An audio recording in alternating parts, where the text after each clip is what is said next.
trong đăng tha cảnh chọn đọc lý miên cầm ra bần ná bóng bóng ai tu sana video này bạn chả nhiều bóng chả kra mình tên chả tôm hốm sân thạp bân mà điểm đánh nhom chả nè haiสำหรับตู้มินี่คือยังធ្វើការដំឡើងរួចរាល់ហើយចាគ្រាន់តែយើងនៅធ្វើការបិទតែមជុំវិញចាកញ្ចក់ជុំវិញគឺរួចរាល់ចាសម្រាប់ធុងចម្រោះគាត់ស្រឡាញ់ចាយកចម្រោះដាក់ចំហៀងចាហើយយើងធ្វើតាមភ្ញើកំងចាហើយនេះគឺជាកាវដែលយើងធ្វើការបិទចាចិត្តល្អចាបើសិនជា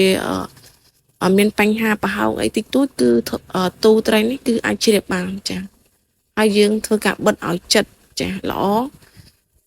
ធានាថាទូនេះពេលដែលយើងដាក់ទឹកទៅវាអត់ជ្រាបអញ្ចឹងបងប្អូនចាហើយសម្រាប់ຂະຫນາດទូនេះ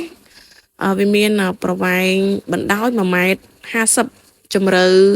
60ហើយនឹងកម្ពស់វិញ70ចាកម្ពស់មែនតើទូនេះចាសម្រាប់ដាក់ចិញ្ចឹមត្រីនាគត្រីអីធំគឺត្រូវឲ្យចាវាកម្ពស់ក៏កម្ពស់ហើយនឹងជម្រៅប្រវែងក៏វែងចា